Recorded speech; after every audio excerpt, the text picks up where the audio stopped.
me, Robot, and I'm welcoming you to the second episode of Show Me Your Jams. Today's episode is with Spencer Hargreaves, who plays guitar in Jock Tears and drums in the Trolls, and has a solo project called Terry Maple. We talk about 17-tone music, dividing the octave into 17 tones. Very fascinating. We talk about how Spencer uses this 17-tone in his other project, Graphic Light, but also in Jock Tears, which is one of my favorite local bands. Jock Tears is playing in Vancouver March 30th. Check it out! What you do is magic. Tell me how you do it. Alakazam, show me your jams. I like to start each episode with drinking into the microphone. Oh, that's a great idea.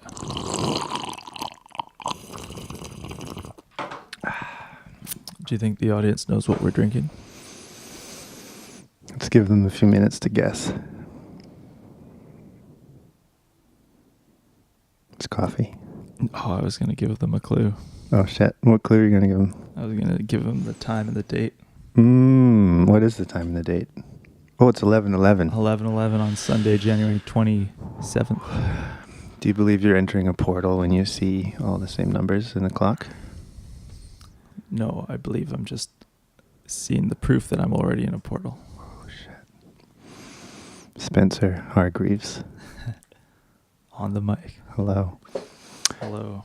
What was your start into music? I don't know if I know. Did you start on guitar? No, I started on saxophone. Oh. I was a wee grade sixer. Uh-huh. I broke my leg playing soccer Mm-hmm. the prior summer. So I started middle school. Where I come from, out in Quillam, Yeah. we have middle schools and high schools instead of just the, you probably had just, they throw you right into high school after grade 7. Yeah. Well, I had the grade 6 new school experience. 6 to 8? 6 to 8.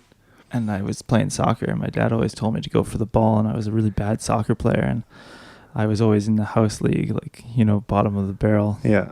Kids that just can't run into each other when they're playing soccer. And so I had an audition. Oh, I guess it's not an audition. It's a tryout. It's a soccer audition. Giving myself away. A soccer tryout for the Bronze League. Yeah. And so the ball came free somewhere near the net, and I slid for it with all my might. And Yeah. the goalie's leg got underneath my leg and just clicked it up and broke the bone right then and there. Did you break both sides of the bone? Were you flopping around? It was the bottom, I think. I don't really remember it very well. I was just yelling and stuff. Yeah. And so anyways, I started middle school in a wheelchair, and I think that allowed me to get the fastest roll to the instrument pick. Yeah. And so I rolled over to the instrument pick, and I got the saxophone because Lisa Simpson played the saxophone. Yeah. Did you quit soccer after that? Yeah. I started refereeing. I figured you could go to 3 games on one day and get paid $40. And why not? Why not? And then was guitar next? Yeah. Then I started, by grade 8, I was the only person in my class that played in the band. So you'd show up late to your class with this big stupid instrument, and everyone's looking at you like, who's that person? Yeah. What are they doing? And I was kind of embarrassed by that. And I was sick of setting up a saxophone.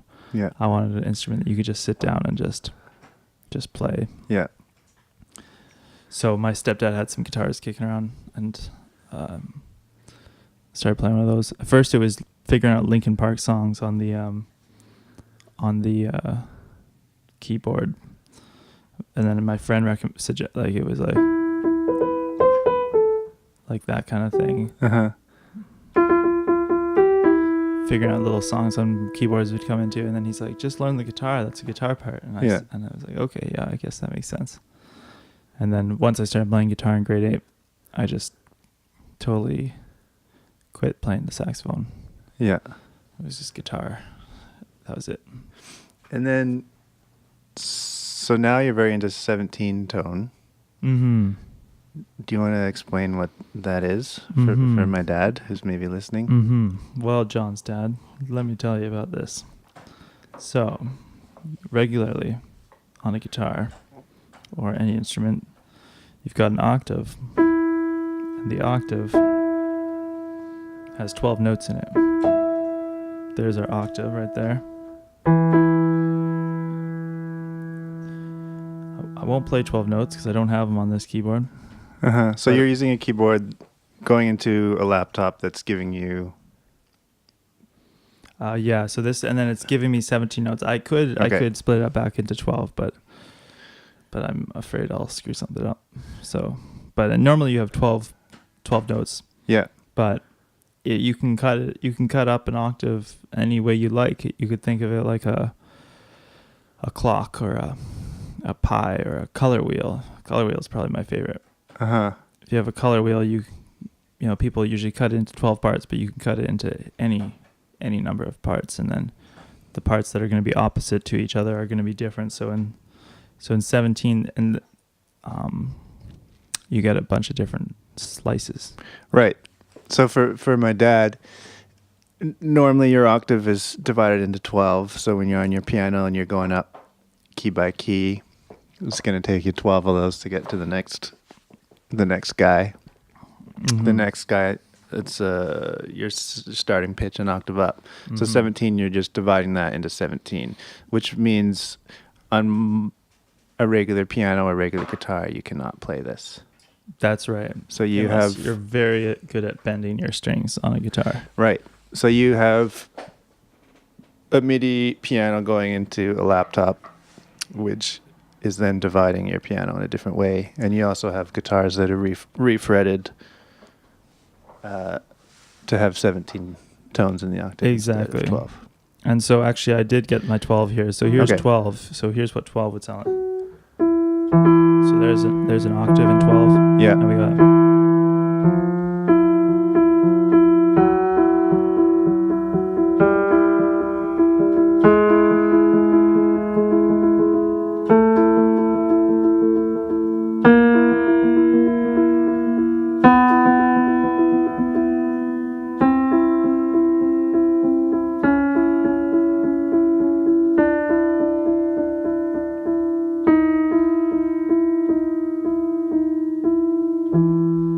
Beautiful. Quite lovely, isn't it? Mm-hmm. What's wrong with that? Nothing. Nothing's wrong with that. But I want a new world. So I was going to Capilano College, Mm-hmm. and I was really stoked on Frank Zappa. Mm-hmm. That was kind of what my entrance into weird composition was, Mm-hmm. going into that thing. I like jazz, but I was just getting into it. What major were you there? I was doing guitar major. Guitar major, okay. And my friend Noah joined the year after that we got there. Me and a buddy went straight out of high school, and then Noah had been going to SFU studying some math, and he had this course called The Physics of Music, which he was hoping would delve into microtonal theory more, but it just it talked about waves and stuff. I think I don't remember too well. I shouldn't misquote him, but Mm-hmm. he had an experience of playing the circle of fifths on the piano at one point where he said it just didn't add up. He didn't quite understand how it got back. There was something I can't describe it, but he had an experience where the circle of fifths, he saw the cracks in the walls, Mm-hmm. so to speak, and he had started playing the trombone, and he noticed that there's notes between the notes, and having grown up playing the piano since he was 4 or 5, he'd been told, there's these 12 notes and you play them and blah blah blah. Mm-hmm. So he was really thinking, well, there's something going on here, what's going on? And so he had played this trombone, and he got that, and he did that chorus, but then I think he started to find, I don't remember the exact trajectory of how he found it, but eventually he found that people split the octave into different parts. I know that at one point he found a thing called the Zen Harmonic Alliance on the internet, which is used to be Yahoo group or something. I forget. It used to be some sort of internet group before Facebook in the 90s and into the 2000s. And then since whatever year, 2007 maybe, it's been on Facebook or something. But anyways, so they do amazing work in doing all the theory and stuff, and I don't keep up with the threads enough. But anyways, to keep with the story, Noah tried to get me into the microtonal ideas, and I just wasn't here. I was very into the idea of exploring harmony through different. If you have a major chord, well, throw another bunch of notes on top of that. You know, that sounds good.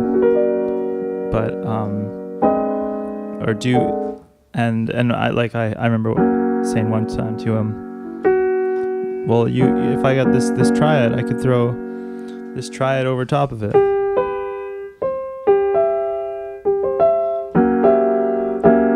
Like a semitone above, and he's like, yeah, but that sounds bad. And I was like, well, I mean, it sounds cool, but yeah, I see what you're saying. It does sound kind of bad, doesn't it? And so that was the first time that I really my ears were like, okay, well, what if your idea doesn't sound bad, then what are you talking about? Yeah. I want to know. And so he actually had some sort of MIDI program. I don't remember what MIDI program. Not really important, I guess. But one time I was over at his house and he had this keyboard set up and he played for me a major triad in 19 equal divisions of the octave.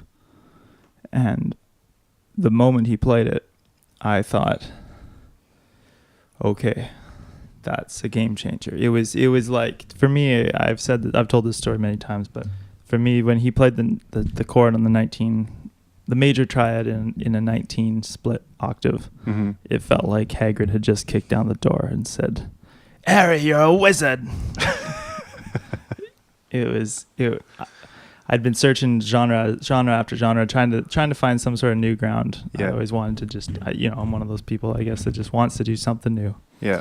And so when I heard that chord, I thought, okay, that's new, but it's familiar. And are you able to demonstrate on what you're set up? I am, but I'm going to take a second here because I don't know what a major triad is on this keyboard, but let's see. So yeah, we should point out your keyboard has also been reconfigured.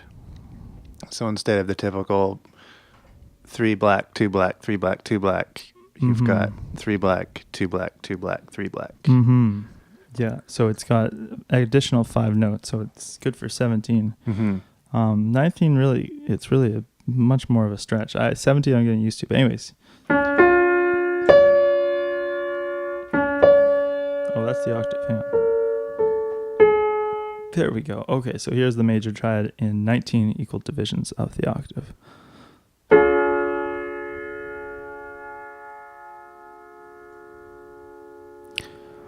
So of course that's a MIDI sound. You can tell how MIDI that keyboard sounds. So it's, it doesn't sound super great, but it sounds good.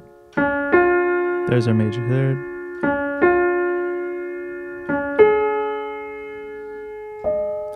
So when you're thinking of 19, I don't know if it's easier to discuss 17 or 19, but I'm just like, how do you think of it in your head? Yeah, 19 is actually kind of easier to start with. So then, are you thinking, okay, do you base it on how you think of 12 and go, okay, I've got my third, which is close to my major third, and then I've got something on either side of it. Like, do you, or how do you think? That's exactly how I think. Yeah, exactly. Okay. I think this. I'm not sure how you're posting the podcast, but you could probably include us somewhere on some link somewhere in the internet. This image of the circle being cut into it, because to me for me that really helps. It's if you imagine a major third on a clock is the relation of noon to 4 o'clock. Yeah. So you're splitting that circle into a third, and just by the nature of cutting the different amounts of notes for the circle. Yeah. So instead of having 12, the way that it falls where the 19 is, is that spot that was 4 o'clock. Yeah. Now it's like 3:45.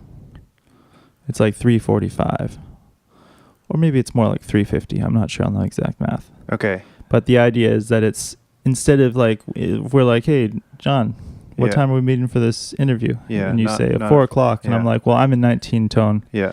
So I'm going to show up at 3:51. Okay. So yeah, so you're set up right now on 19. Mm-hmm. So do you want to play? So you're playing that major third now. Mm-hmm. So what if you play a slightly smaller? Okay, so now. So if you go your major third, Mm-hmm. and then you go down to what would be a minor third on a regular piano. So what do you think of that as? So the funny thing about 19 is that 19 ends up working out the same as 12 temperament. Okay. Theory wise. Okay. So the note right below the major third is actually, I think of it as a minor third. People tend to think of that as a minor third. Yeah. There's a lot of, I should mention that on the Zen Harmonic Alliance, where they do a lot of theory work, and there's a lot of debate over all sorts of terms, and it makes a lot of sense where they're coming from. That when you start looking at the math of things and yada yada, Yeah. You start wondering, okay, well, why do we hear it this way, and why do we call it that way? And I really respect and enjoy that approach. Yeah. But for me, I'm definitely coming. I'm just interested in, at this point, or I'm primarily interested. Actually, it's not that I'm not interested in the other thing. It's I only have time right now to think about how can I put this into a song and try to make that song what I want it to be, kind of thing. Yeah. And hopefully have some people listen to that song. Yeah. So for me, this sounds like a minor third. Yeah. But I don't think there's anyone who would argue that that's not a minor third. I think that this one's not a very debatable one, or maybe it is. I could be totally misquoting. Like a sour minor third. Mm-hmm. Well, the thing about this minor third is actually that minor third is actually a little bit higher than what it would be in 12. Yeah. So some people will think that when someone goes in on the guitar, they're going. Yeah. Like goes and bends their minor third up a little bit. Yeah. Of course, it sounds ridiculous because I'm doing this weird note that's this interval, which is between a major second. So there's your major second. Yeah. There's your minor third. But then in between you have another guy. And so there's that note. But anyway, so it sounds kind of ridiculous because I'm bending that one up. But anyways, some people will think this minor third is sometimes thought to be more in tune than a 12-tone minor third. Based on math? Yeah, based on the math. Because, and this is where things do get a little sticky, is that the idea, the science behind it is that these two notes here, the octave, the reason they sound so clear together, they really fall into each other, is because this lower note, for every one sine waves it completes. Yeah. This one is doing 2 sine waves. Right. Precisely. Yeah. So they really melt into each other. And then so any kind of consonance is based on 2 very low numbers relating to each other. So this one, the perfect fifth. For the lower one, this is 2 sine waves. Versus this one would be 3.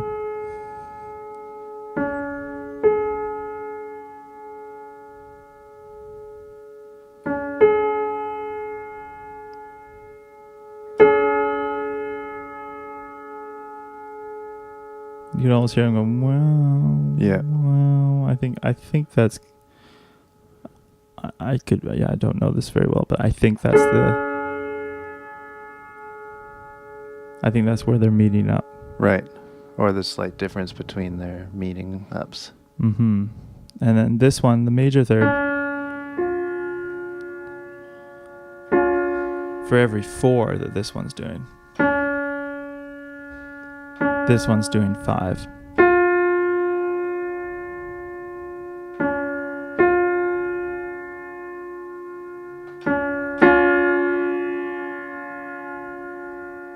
However, well, actually, I'll finish my thought first. So then the minor third is for every 5 that this one's doing, this one's doing 6.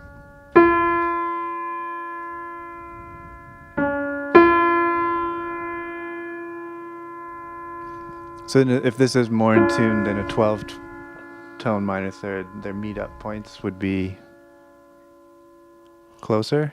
Is that That's a good question. That's exactly what I was going to get to next, which is this is where, if that stuff I was just talking about isn't complicated, this stuff is more complicated.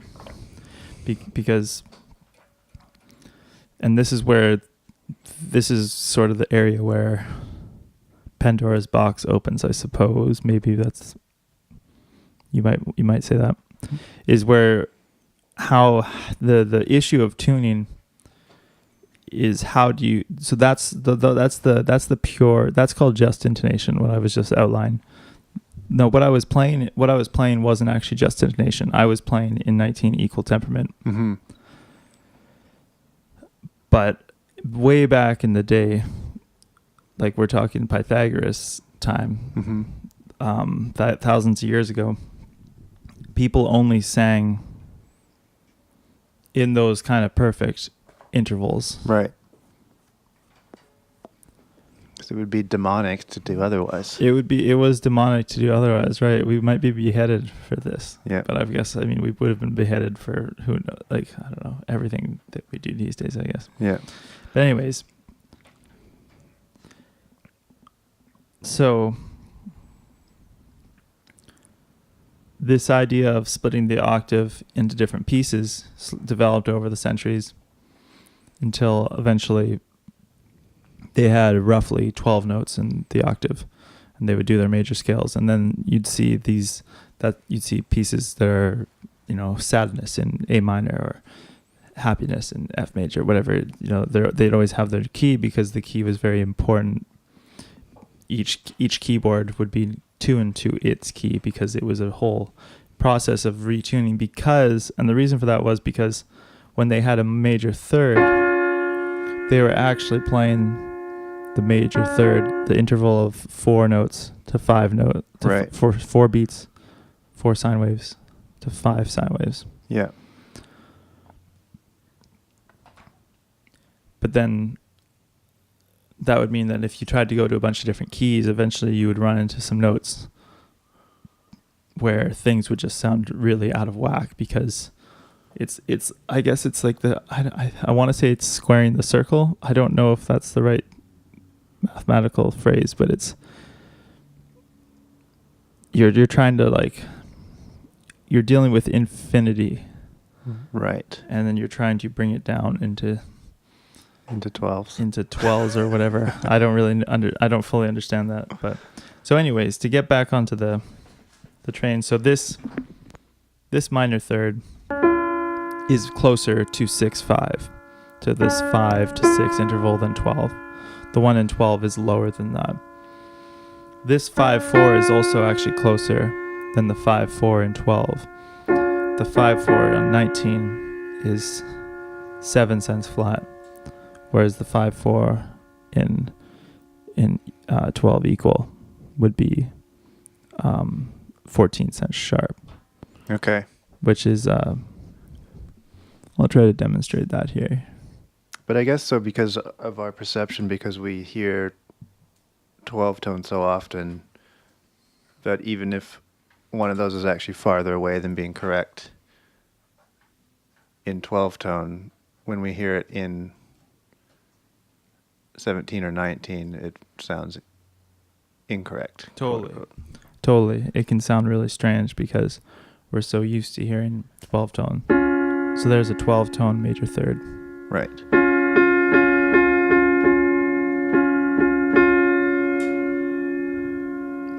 Which, yeah, if you listen to the decay, it seems like the difference between the waves is more pronounced. It's crunchier. Yeah. It's like a crunchy bar. Yeah. You can actually hear that. Yeah. It's like it's in there, Yeah.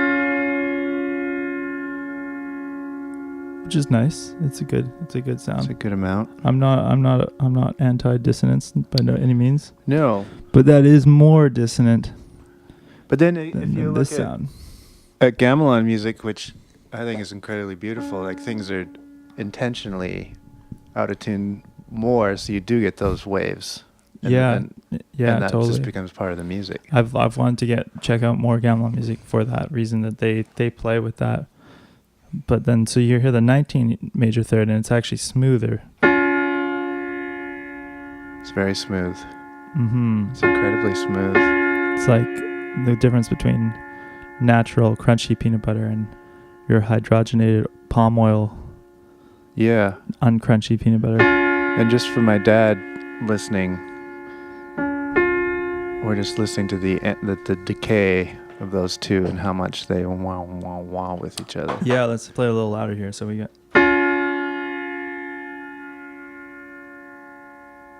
It's very smooth. So this is a major third and divided in 19. Mm-hmm. So the key way to conceptualize it is that tuning isn't about the notes between, how many notes are between it.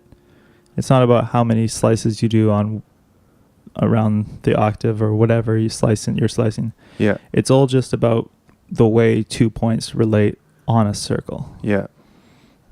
Yeah. These are slightly closer to each other than the major third that we heard before. So when you're writing music in either 17 or 19, it's I'm assuming forcing you to think quite differently about what you're writing. In a way, I mean, that's with 19 I can go like this. I can let me just think about this for one moment.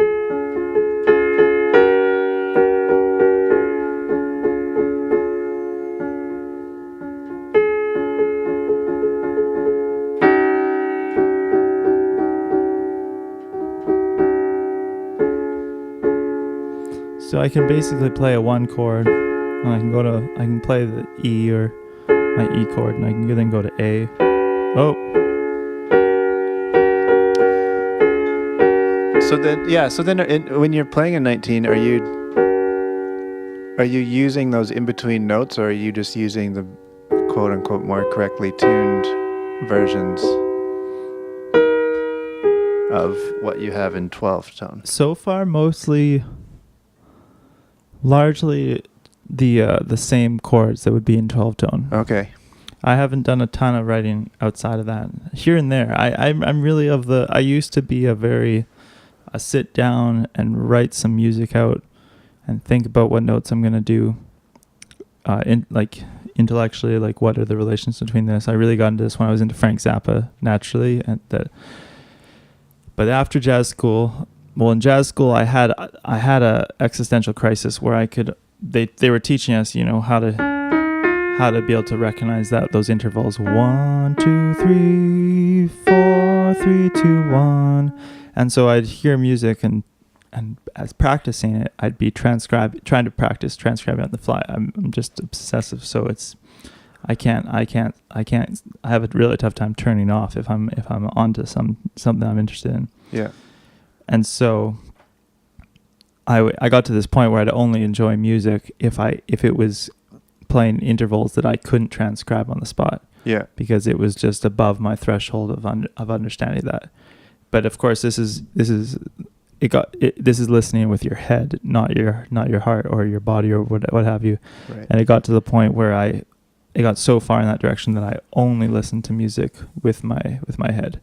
There was that was the only joy or pain I got out of the music was that relationship, and it really ruined music for me for a minute there, because I just, I didn't start out listening to music like that. I started off listening to Linkin Park and the Beatles and what have you, and just soaking it up. And then, so it wasn't until I heard Led Zeppelin on the radio one day, even though I'd had a classic rock phase. I heard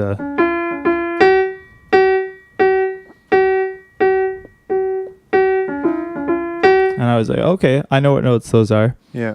Go on. Yeah. And then the rest of the song I was able to just let go of that and just hear the song. Right. And the power of it really swept me away. And so I had to drop out of jazz school because I couldn't focus on jazz anymore. It was all, okay, I'm learning all these Led Zeppelin songs. And then I just discovered Bowie a year before that. So it was like, okay, I'm just going to listen to all these Bowie albums and Beatles. And yeah.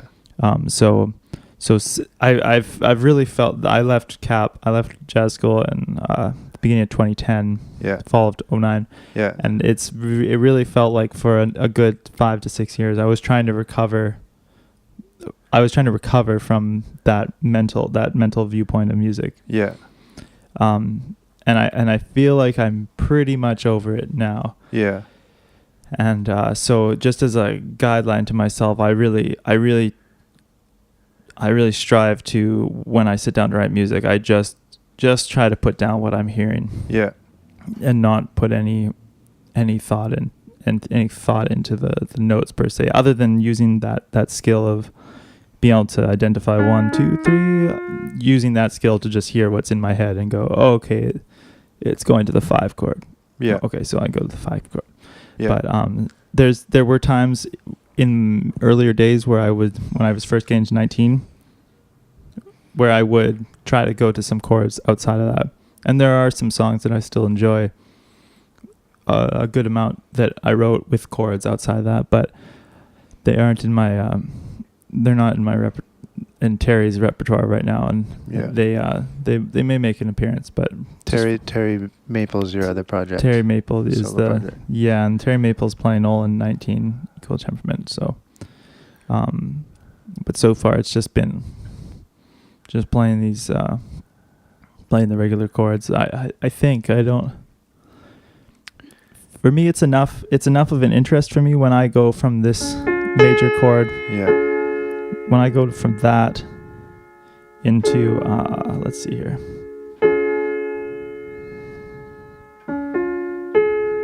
When I go to that major triad and I go up a minor third,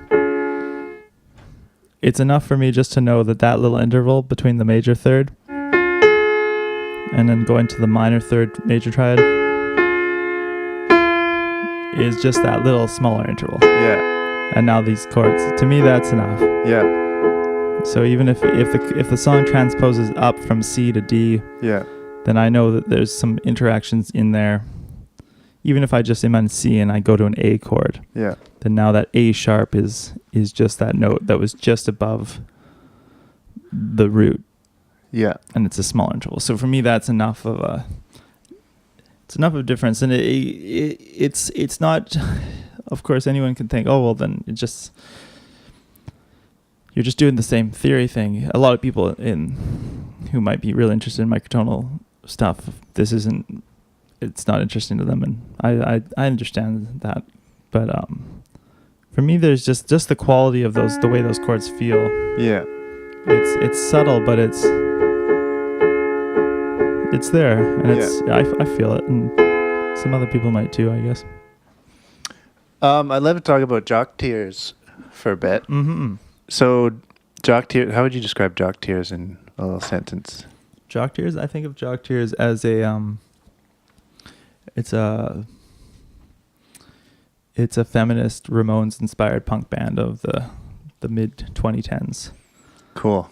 And you guys play in 17. We do play in 17. So you have guitars and basses refretted. Mm-hmm.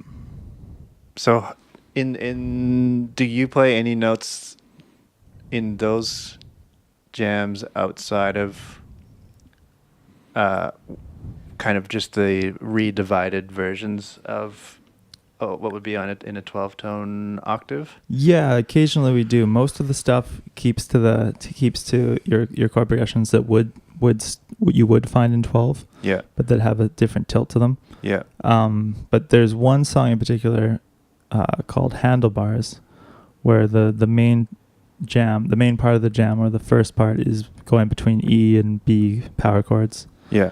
And then at one point it goes for the other part of the song, it goes to the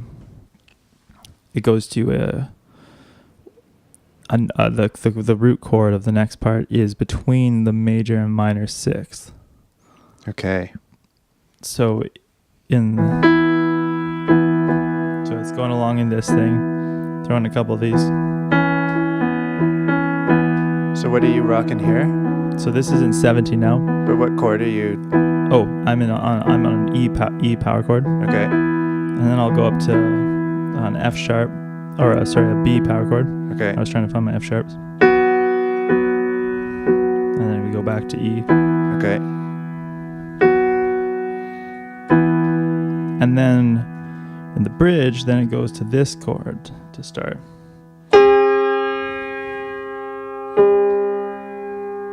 And what would you call this guy? I'd call this C neutral. Okay. Because from the E,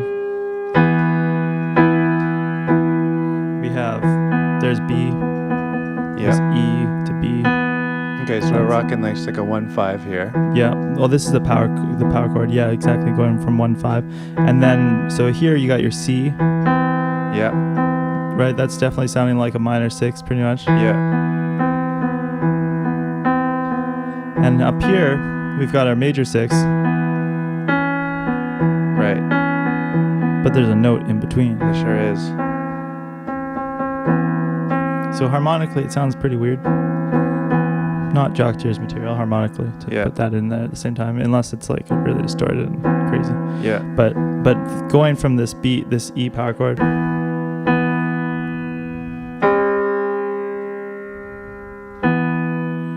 Of course, that's not how it's used compositionally.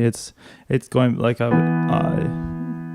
Maybe on your podcast you can like do a little clip of the song. All right, check out this clip.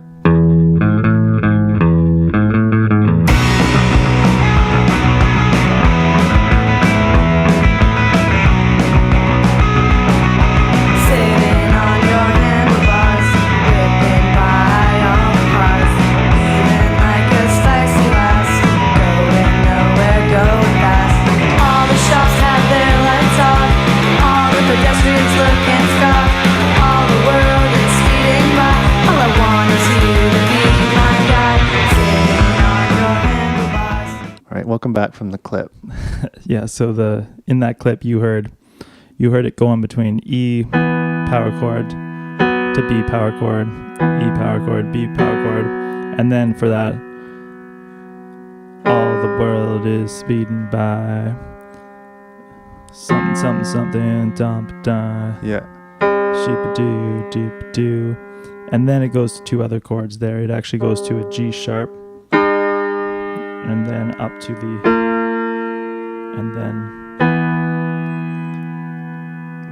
there was a bit of wondering what happened in the writing of that song was that Loren had written the sick opening bass line and everything, and we started building the tune around that, and then she had this idea of going to this other chord, and she hit the neutral 6, and she said, oh no, that was the wrong one. And I was like, no, that's really cool. Yeah.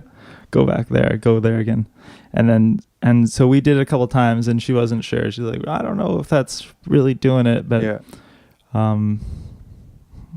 I was encouraging, and eventually we kept it. So you're going back from back and forth from 1-5, and you go to the neutral 6, and what does your neutral 6 go to? Then so from the neutral 6, here we hit the neutral 6, and then it goes to the 4 of the neutral 6, so it goes to the neutral 2. Oh, cool. And then it goes back to the neutral 6. Yeah. So it's a little modulation here, and then we go up to the. So if you think of that as C neutral, that's a good way to think of it. Yeah. And we go to F neutral. Okay. And then we go back to C neutral. Yeah. But then after C neutral, we go up to So the funny thing about 17 is that now, so here's my E, right? So here's this neutral third to Yeah. E, which is the neutral G, Yeah. which is related to the neutral C Right. as its power chord guy. Yeah. But then we bring that one up a little bit, and we go to G sharp. Which is your major third, your regular major third of your E. Right. So you get this movement of this one going up, this G neutral, Yeah. moving up to G sharp, and the C neutral going up to D sharp. And then we go up a whole tone from that. And then just go back to, so you got, Okay, so you're doing like a 3-4, yeah, well, it's then it's 3-4-1. right, but that 4, that whole tone. Oh, right. We're kind of doing, it's sort of like a 4-5. Right. Okay, okay, It's the okay. movement of a whole tone, but Yeah. then this note related to E, like, this is actually the tritone. Like, this is the B, Right.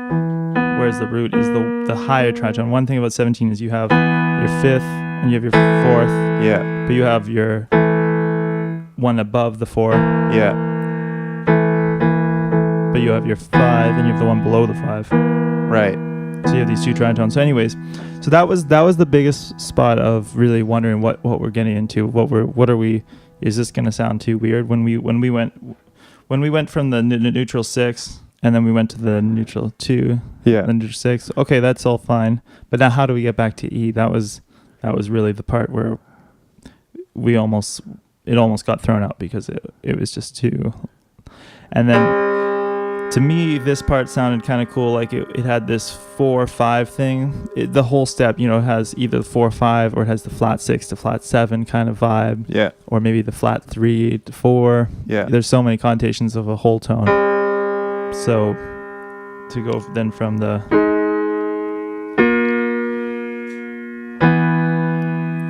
but it's going back to the E that really is like, huh?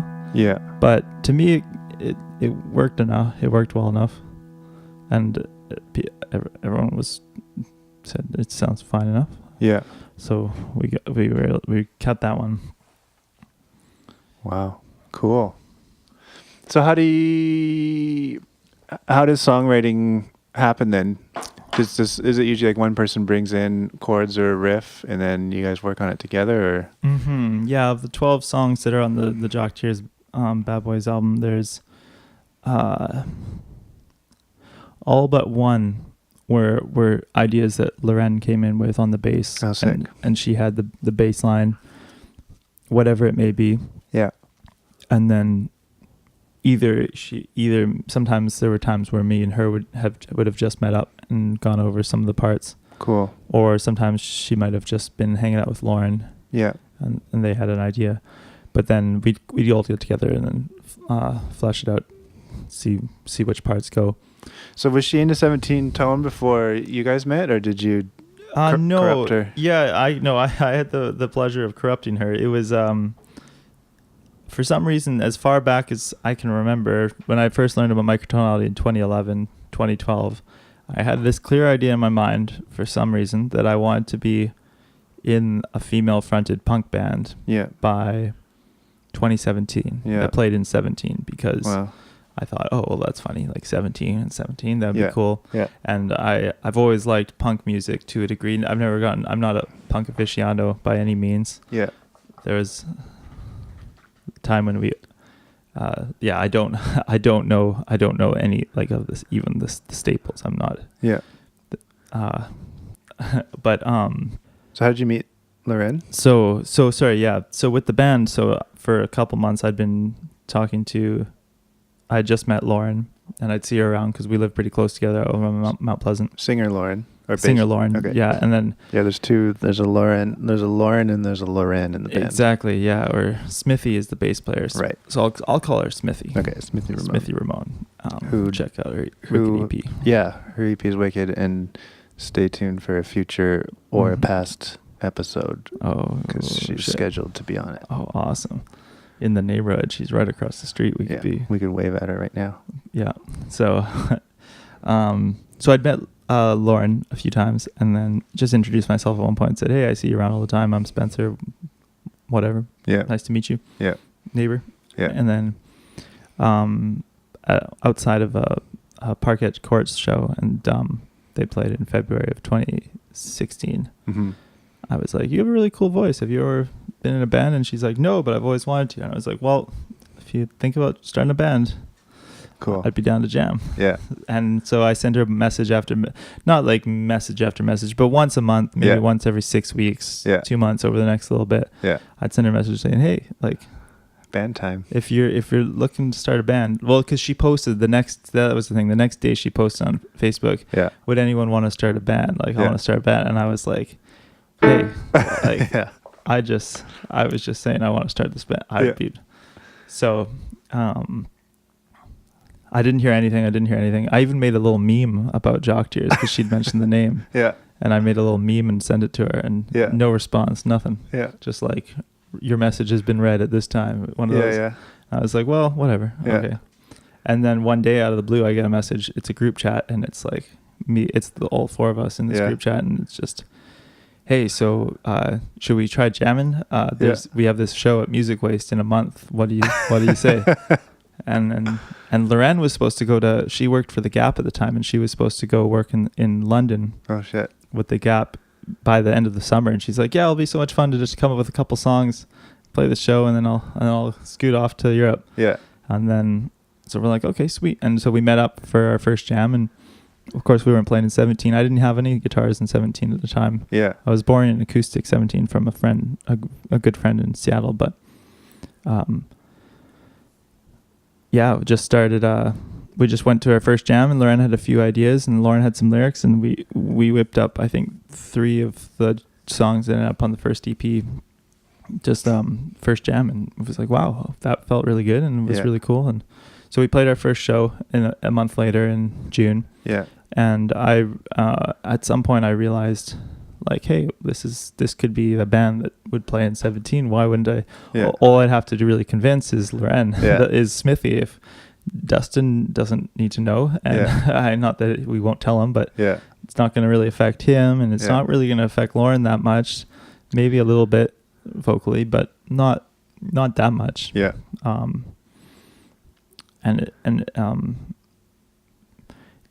So anyways, I sat down with Smithy one day and brought up the acoustic guitar, and I'd been saying, hey, what about trying this idea? And she's like, I don't know. And she talked to some friends, some mutual friends, and they thought they gave her a warning of me and my crazy ideas. They said, I don't know what they said exactly, but I don't think they were it was a warning. It wasn't an encouragement, I think. Yeah.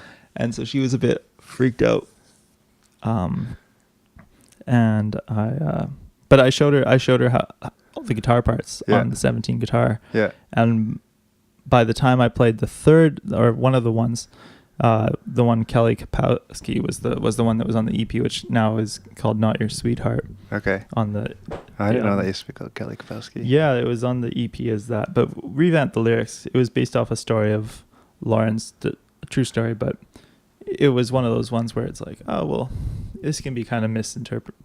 The intent of it was not the way it might come across. So we all like it better with its new lyrics, and revamped it a bit, added a little bit of the screechy guitar in the chorus. But the chords for that one were, let's see if I can find my notes here. So that's,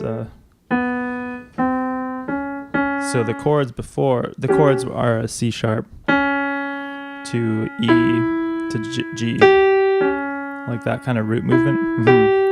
And with 17, you have a flatter minor third. Right. And so the way it just worked out with the power chords.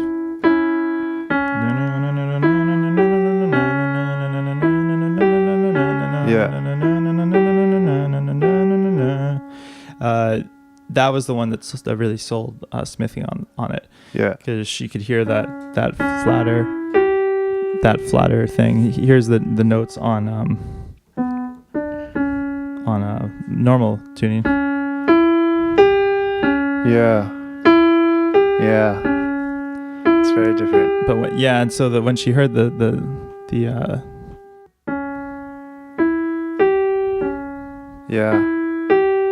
then she was like, oh well, that sounds way cooler. Yeah, and that does sound way cooler. And so it was like, okay, I like that it's because I think probably the first time I heard a song or saw live, I didn't realize it was in 17.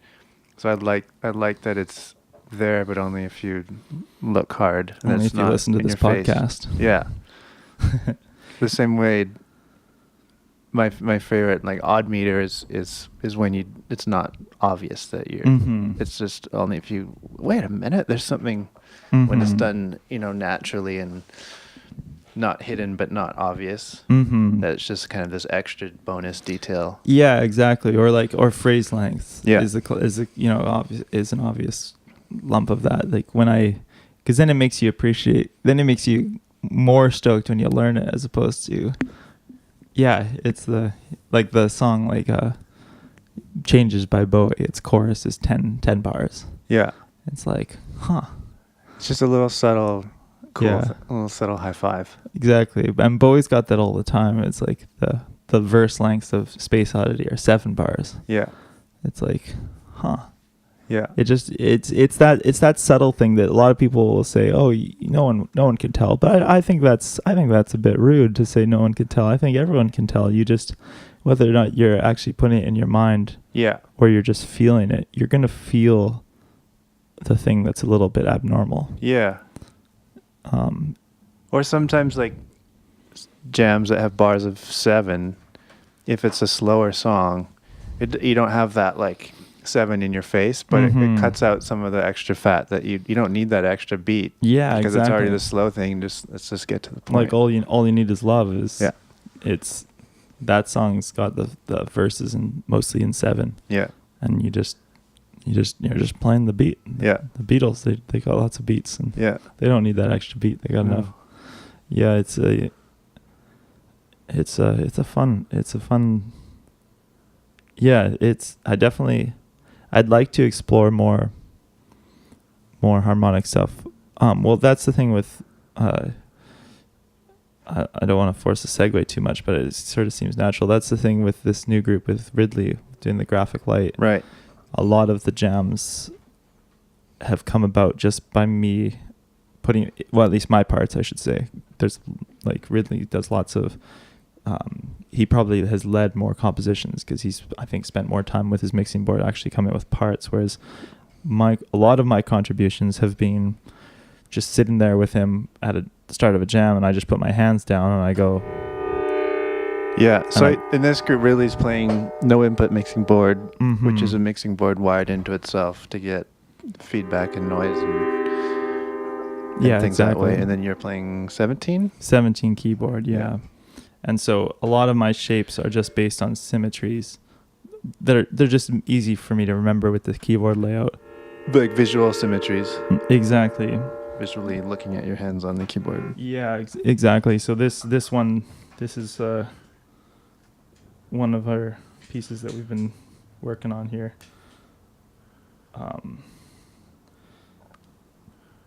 I mean, the main attraction of this jam is what Ridley's doing. Ridley's got some crazy stuff going on. It's really cool. But I just get to sort of paint the... and this is Ridley Bishop of either a previous or a future episode. Exactly. The ancestral podcast here. Mm-hmm. And the... So I just get to hang out and just play a little bit of... Just paint the what do you call it? The sky or whatever. I think of it as just like this is the setting. And then these chords just sort of fell under...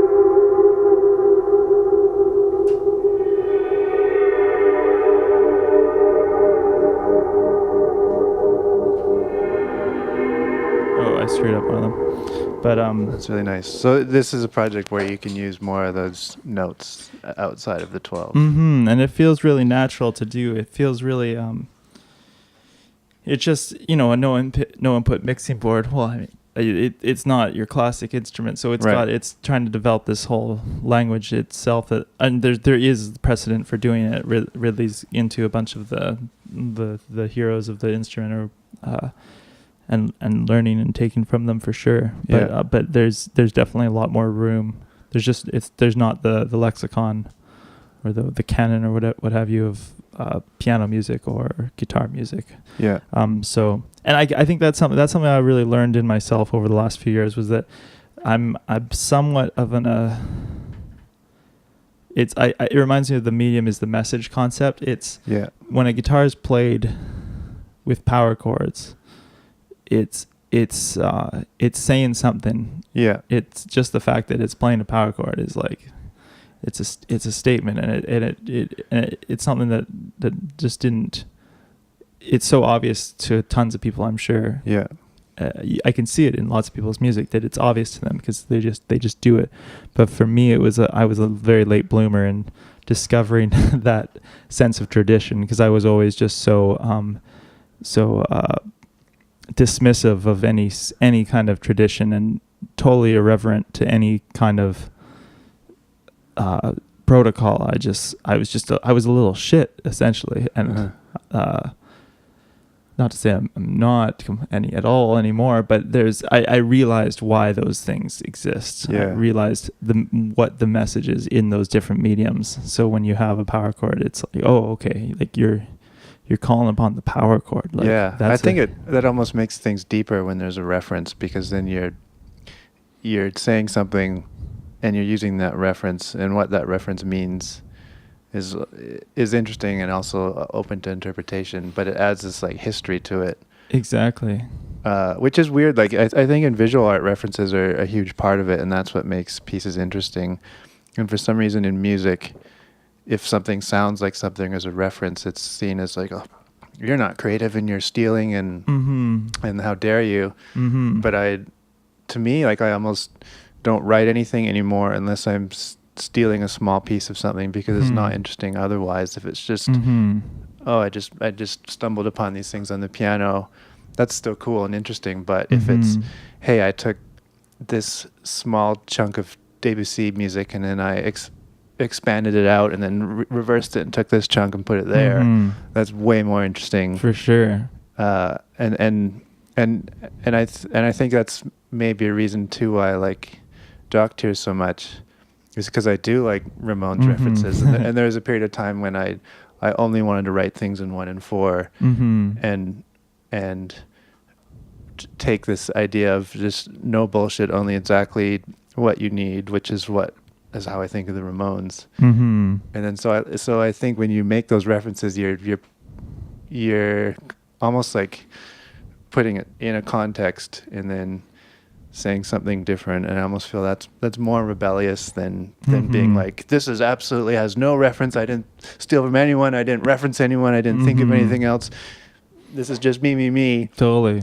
And it's not as interesting to me. No, it's not as interesting to me either. I don't know, did you like I was saying, I had a big phase of being that guy you just described. Yeah. Now did you have a phase at all, a little like that, do you feel? Yes, I think so. Let me just go back here in time. You go back. I'm going to grab a little more coffee. Okay. I'll be right back to the mic. Okay. I'm just trying to think. I think I'm still listening. Okay. The beginning of music school. I think so. I studied with Giorgio Magnanesi, and he was big on this when I was studying with him. This idea, I think he called it plunderphonics. I can't remember the name of the guy that coined that term and worked with it, but it was deliberately referencing other people's material, kind of as like a middle finger to intellectual property ideas. Oh, well, that's cool. And so he talked a lot about sampling, but also like not just sampling as in taking a sound clip, but compositionally sampling things, like writing it into a score for instruments. And then I had this group with Alice Hamilton called the Blanket Orchestra, and we would there's about 12 members, and each person would write a small piece of material, and we would sew it together like a panel and a quilt, sew it into cool. a blanket, and we would put it together into this one big piece. Yeah. But the second show we gave everyone a Debussy piece, and they had to steal a section of that and rework it somehow into their piece. So it became the context that linked all of the panels together. Was the taking of the WC. Yeah. So they're all, because if you just give people, I think the first time we did it, we said you have to write 2 minutes of music. That's your only restriction. Mm-hmm. And then we put it all together. So there wasn't there wasn't anything harmonically, rhythmically, anything kind of linking them. Mm-hmm. And then so the second time we thought, let's try and have them closer together. Let's give them this raw material, which would be this Debussy piece, and you can do whatever you want with it, but your material has to come from that in some way. Mm-hmm. And then so that was, even if it didn't sonically link them all together, if someone took that material and just did wacky things that in the end it was totally different, Mm-hmm. there was still this like subconscious link between them all. For sure. And then that felt so great and fun. And even if people didn't know that that's where the material came from, us knowing it there's kind of this inside joke and knowledge that Mm-hmm. linked it. Mm-hmm. And somehow made that feel stronger. And then after that, I was like, well, why would I ever write something without borrowing something from somewhere to give it a context? Yeah, I mean, and I think that makes that inside, that knowledge. I think I'm just echoing what you're saying, or is that it's a real, even though it's so intangible, it's a very real thing, and it's really important that the performer has some context understands in their own personal way their meaning of what they're doing, and if that's part of the meaning, then that's just going to affect the way, I'm sure it would have affected the way you perform it, because you just have this sense of direction. There's this in that context, it sounds like an exploration on Debussy and the reimagining of it. Yeah, totally. Yeah, it's really cool.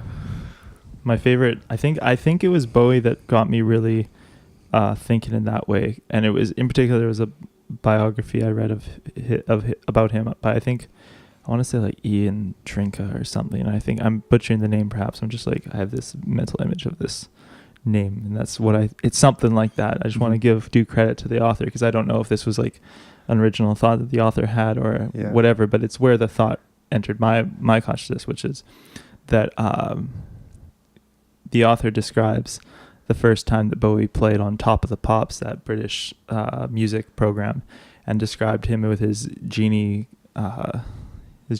earrings and his illustrious wear and whatnot, and just slyly grinning to the camera, singing, "There's a starman waiting in the sky," and then he points out that chorus is actually a lift from "Somewhere Over the Rainbow." Yeah. And that just destroyed me. It blew my mind to smithereens, and it still blows my mind, because it's, the Starman is somewhere over the rainbow. It's that makes it cooler. Totally. And the idea of having the reference that, it's, if the reference can say so much, and I don't know exactly what that says, but there's the connection is clearly thematically related in some way. So it's something you have all these questions of like, well, it makes you really think. Well, Spencer, thanks very much for being here. My pleasure. Do you have I don't know when this comes out, but do you have any things in the future you would like to talk about or enlighten people, make people aware of? The Jock Tears album is out. The Jock Tears album is out. Bad Boys, wonderful. On Inky Records. This was a record label that Noah, as I mentioned, who turned me on to microtonal music, my closest friend. We started together just ostensibly in 2010 when our band at the time, Redrick Sultan, released our first album, and we said, well, let's put it on let's make a label. Let's just throw it on the spine of the thing. And it was, we had a song called Inky. Yeah. And we just thought Inky Records. It has a sort of ring to it. And so we actually started it sort of in earnest in 2007, just last year, or 2018, sorry. Though we haven't quite got the website together, and we haven't got this or that. But it has an Instagram. It has an Instagram. It has a Facebook. But the idea is to release music that's microtonal. That's maybe that sort of, I think, takes this approach to microtonality. That we talked about, the more soft approach, you might say. Yeah. It's more about the music, but curating music that does do microtonality. But we haven't had the time to focus on this. There's a lot of projects I'd like to do with that label that just haven't got the time yet, because I'm busy doing Jock Tears, which is going to start working on a new album soon, and then Graphic Light, which is doing the some of the chord stuff that I described there with Ridley, and then being Terry Maple, writing songs and playing songs in 1980. So cool. And then of course, hopefully we can find some time to the Trolls as well. So so at some point there will be this Inky Records, so keep your eye out for that, but cool, nothing too soon. Awesome. Well, thanks very much. Thank you. This is my pleasure. And doot doodaloot doot. Doot doot. Well, there you have it, folks. Thanks very much for listening, and let's hear a Jock Tears song. This is Nasty Boy off their album Bad Boys. See you next time.